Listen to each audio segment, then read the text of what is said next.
Bonjour et bienvenue sur StudyShare. Je vous propose aujourd'hui un petit tutoriel qui va vous montrer comment on utilise les formulaires Word et comment on peut également avant tout les personnaliser avec les données de sa propre école. Allez, c'est parti!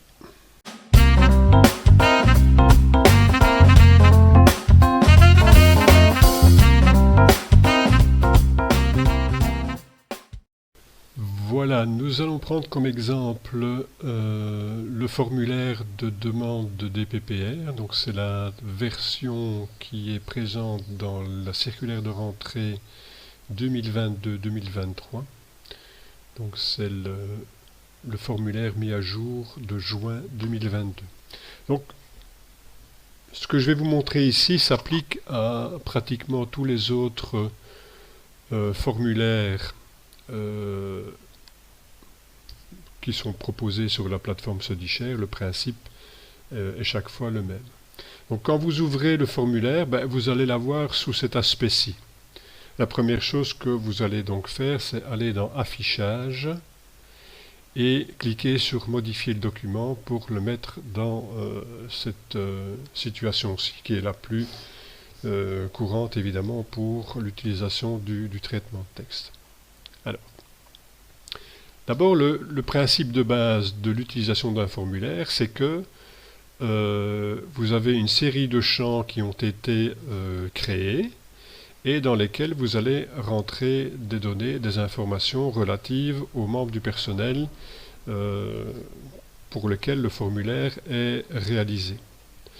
Donc, comment est-ce qu'on se déplace d'un champ à un autre? Simplement en cliquant sur la touche de tabulation de votre clavier. Donc c'est la touche qui se trouve tout à gauche de votre clavier sur la deuxième ligne, je dirais, juste en dessous du petit 3 et du petit 2, donc des exposants 2, exposants 3. Donc c'est une touche sur laquelle vous avez deux flèches qui vont l'une vers la gauche et l'autre vers la droite. Donc si on appuie sur cette touche, on voit que l'on se balade de champ en champ et donc on va compléter les informations au fur et à mesure. On a également pour certains formulaires des champs qui sont des cases à cocher et là il suffit d'aller cliquer dans la case que l'on veut cocher. On clique une fois pour cocher, on clique une deuxième fois pour décocher, etc. Ok. Donc vous voyez, c'est tout simple à utiliser et pour justement faire en sorte que on ne puisse se déplacer que de champ en champ, donc évidemment pour éviter d'aller modifier autre chose dans le document, il y a une protection qui est mise sur le document. Donc cette protection n'a pour but que justement de faciliter l'utilisation du formulaire. Ok. Alors, il y a une chose évidemment qu'il va falloir faire, c'est dans cette zone-ci, venir indiquer les informations qui sont propres à votre école. Donc une fois que vous avez téléchargé le document, le formulaire, vous le stockez à l'endroit que vous voulez. Si vous l'utilisez par la suite en mode OLE, le mieux c'est peut-être de le stocker dans le répertoire Docu de ProEco. Mais bon, ça on y reviendra par la suite. Donc la première chose à faire pour personnaliser le document et y ajouter les informations de votre école, c'est de justement retirer cette protection. Alors pour retirer cette protection, on va aller sur Révision, ici. Ici à droite, restreindre la modification, donc je clique dessus et tout en bas, ici exactement, je vais venir cliquer sur Désactiver la protection. Donc je désactive la protection. Et je peux maintenant m'introduire dans toutes les zones du document. Ok? Ce que je ne pouvais pas faire tout à l'heure. Donc, première chose que vous allez venir faire ici, c'est venir compléter les informations qui se trouvent, que vous devez indiquer donc dans l'identification de l'établissement, les codes, etc. Donc là, vous vous déplacez avec les touches de direction, hein. Donc les touches de tabulation, ce n'est valable que lorsque la protection est activée. Donc ici, pour me déplacer dans ce tableau où il faut indiquer le code et le matricule de l'établissement, vous le faites avec les flèches de direction. D'accord? Voilà. Donc c'est très simple. vous complétez les informations qui sont relatives à votre école, vous venez compléter le numéro phase, etc., le nom de votre école, l'adresse, etc. OK? Donc par exemple ici, vous allez venir indiquer pour l'adresse mail EC, par exemple 2356. Alors vous voyez que le adm.cfwb.be est en retrait ici. Ben, ce que vous allez faire, vous venez vous positionner juste avant le arrobase et vous faites la touche d'annulation et vous revenez vous mettre donc juste après le EC. Autre chose que vous pouvez... Là j'ai fait une petite erreur. Donc oui, il faut éviter les touches de tabulation à l'intérieur des tableaux. Je venais de le dire et je me suis fait avoir évidemment. Voilà, sinon il faut faire CTRL. Voilà. Sinon je peux également venir supprimer ici la tabulation. Vous voyez, vous avez le petit taquet de tabulation qui est là. Si vous l'enlevez, voilà, donc ça ne revient pas au même. Donc j'annule ce que je viens de dire. J'annule ça et donc le mieux c'est bien de faire ceci. Donc venir se positionner juste avant le arrobase et la touche d'annulation, donc de retour arrière pour venir se positionner juste après la première partie de l'adresse mail. Donc vous complétez ceci. Donc ça c'est pratiquement pour tous les formulaires. Dans celui-ci, on a également tout à la fin ici donc les informations concernant la personne qui va signer le document pour le pouvoir organisateur. Donc si éventuellement, si c'est toujours la même personne qui va signer, rien ne vous empêche de compléter cette partie-là. Et de la rebloquer par la suite, évidemment. Maintenant, si c'est souvent quelqu'un de différent qui va signer le document, une fois c'est le directeur, une fois c'est le directeur adjoint, ou que sais-je, ou la présidente du PO, à ce moment-là, vous pouvez très bien laisser ces zones-là comme elles le sont au départ, pour pouvoir les compléter manuellement. Donc ça, c'est vous qui voyez quelle zone vous allez personnaliser de manière figée. Une fois que vous avez indiqué les informations relatives à votre école, vous allez réactiver la protection sur le document. Voilà. Pas besoin de mettre de mot de passe. Le but, c'est simplement de naviguer plus facilement dans le formulaire. Donc on fait OK. Je peux refermer cette zone-ci, revenir à ma situation habituelle, et là vous allez pouvoir compléter le formulaire. Alors, certains formulaires, quand même quelques-uns, sont genrés. Qu'est-ce que j'entends par là? Eh bien, on va déterminer si le formulaire se rapporte à un homme ou une femme. Pourquoi? Ici, vous voyez que dans le premier champ du formulaire, donc ici vous avez un F qui est mentionné, F comme féminin, et donc vous avez automatiquement ici le E de sous-signé E qui vient s'ajouter, et cela génère également directement le 2 pour le matricule. Ok? Donc si je viens dans ce premier champ et que je mets à la place un M comme masculin, qu'est-ce qui se passe quand je valide le champ, donc quand je le quitte? Vous voyez que le E de sous-signé E disparu, et que le 1, le premier chiffre du matricule est devenu le 1, donc c'est l'identification d'un membre du personnel masculin. Okay. Donc, vous avez une interaction entre ce premier champ qui détermine le genre F ou M. Alors, ce champ-là, lui, ne sera pas apparent à l'impression, tout simplement ici parce qu'on a mis une couleur de police blanc. Donc, quand vous allez imprimer le document, ce M ou ce F, évidemment, lui, ne sera pas du tout apparent. Donc, ici, ensuite, on va compléter les informations relatives aux membres du personnel. Je vais d'abord venir corriger ici, je vais mettre F. Voilà, c'est juste une petite goutte. Donc, évidemment, quand j'utilise la touche de tabulation après le prénom, ici, je ne vais pas m'arrêter sur le 2, puisque lui, il est complété automatiquement. Donc, je complète ensuite le reste du matricule. Alors vous voyez que dans ce cas-ci, vous avez déjà la première partie du numéro de registre national qui se complète justement avec cette date de naissance à l'envers. Donc là, c'est un encodage, un double encodage que vous ne devrez pas faire. Ok ? Je continue ici avec mes données. Voilà. Et donc là, vous passez directement à la partie qui suit la date de naissance renversée au niveau du numéro de registre national. Donc vous avez des champs qui sont en interaction. Voilà, donc vous passez ainsi de champ en champ et vous complétez votre formulaire. Ok. Ici, par exemple, mettons 22, nombre de périodes non prestées, on va dire 10, voilà. Au niveau des dates, ben, on rentre la date comme on veut. Si je tape 1 du 9, 22, automatiquement, il va se mettre à un format de date prédéfini au niveau de la création du formulaire. Si je rentre la date sous la forme, donc je vais mettre 31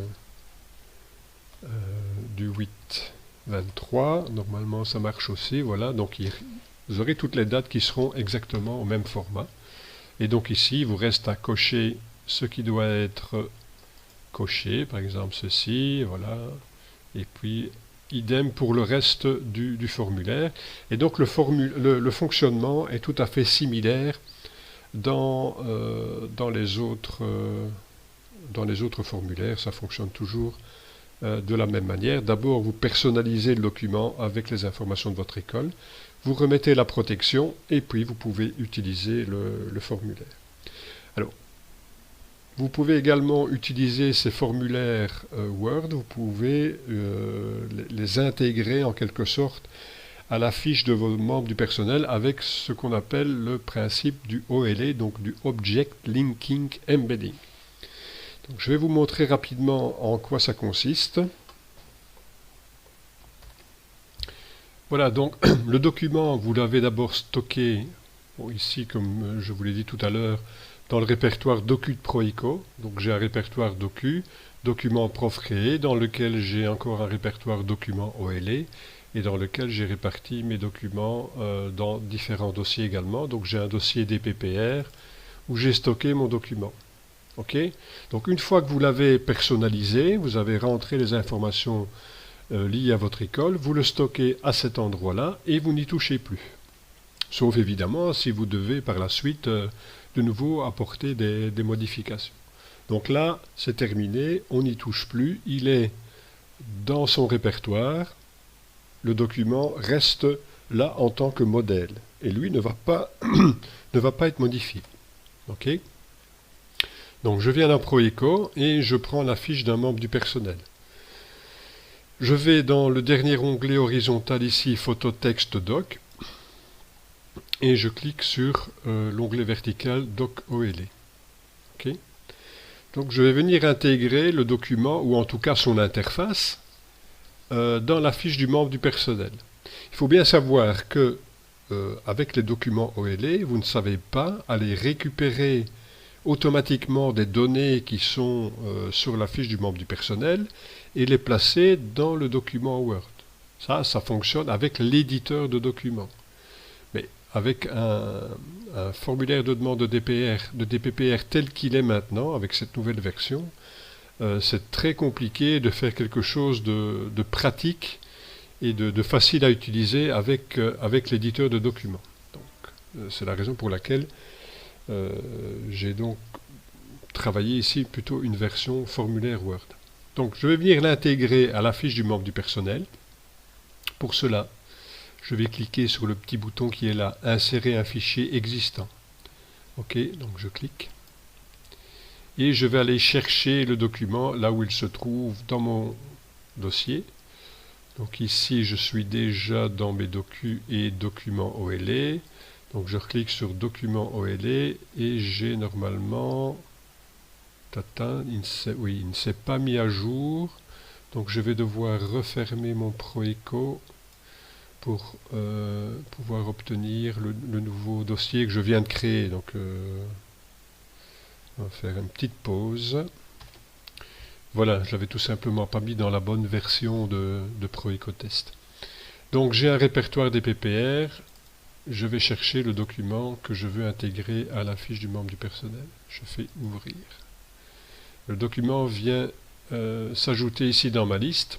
Je peux modifier son intitulé, non pas ici directement, mais ici tout en bas au niveau de la zone de remarque.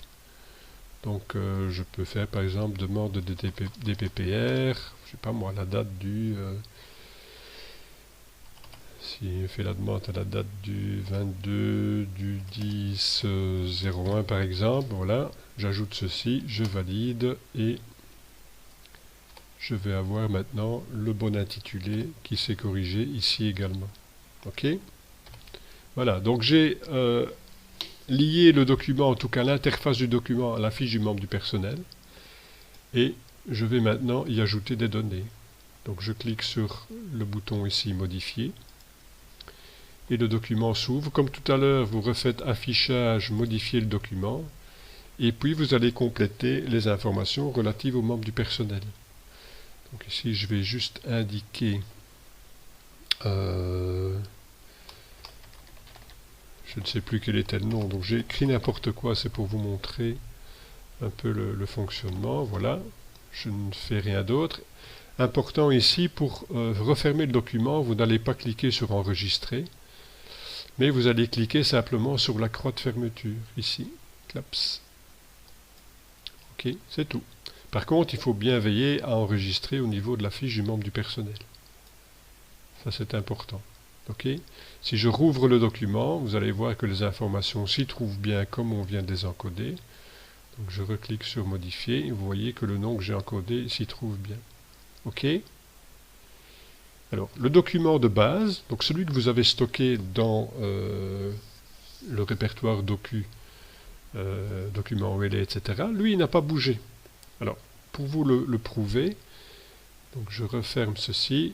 On va refermer la fiche du membre du personnel et on va aller en chercher un autre.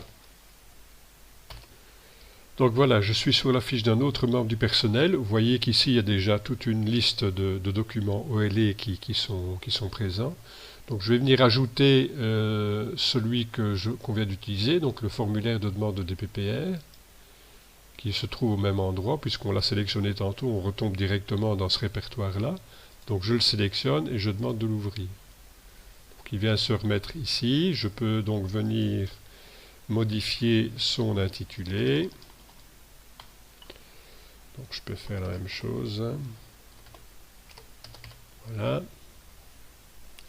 Je valide et je vois que il est bien. Donc l'intitulé a bien été corrigé. Ok? Donc voilà, je le sélectionne et je viens ici cliquer sur modifier le document et vous allez voir que quand je vais l'ouvrir maintenant, il est tout à fait vierge. Donc évidemment, les données que j'ai encodées pour l'autre membre du personnel ne vont pas se retrouver sur le document qui en concerne un autre, évidemment. Donc j'ouvre et vous voyez que ceci est tout à fait vierge. Vous n'y retrouvez pas les informations relatives à l'autre membre du personnel que j'avais encodé. Donc ici, si je viens modifier mon document, donc M par exemple, Dupont Jean, voilà, je le referme ici, et si je le rouvre, c'est comme tout à l'heure, vous allez voir que les données qu'on y a introduites sont bien présentes. Ok? Voilà. Donc voilà comment ça fonctionne pour les documents OLE. L'intérêt du document OLE, c'est d'être évidemment lié à la fiche du membre du personnel. Ok? Donc quand vous sauvegardez votre ProEco, la sauvegarde de ces documents est faite automatiquement également. Maintenant, si vous avez l'habitude de travailler différemment avec un répertoire sur votre PC pour chaque membre du personnel pour y indiquer ce genre de document, voilà, vous le stockez là. Mais donc cette possibilité existe de lier le document, en tout cas son interface, comme je vous l'ai montré, à la fiche du membre du personnel dans ProEco, et c'est donc le principe OLE, Object Linking Embedding. Voilà donc pour l'utilisation des formulaires Word. Donc il y en a déjà toute une série qui sont disponibles sur la plateforme StudyShare. Quand vous constatez qu'une nouvelle version sort, n'hésitez pas à me le signaler. Je pourrai à ce moment-là les corriger au fur et à mesure, les mettre à jour en tout cas au fur et à mesure. J'espère que ceci vous sera utile et je vous dis à bientôt dans un autre tutoriel. Ciao!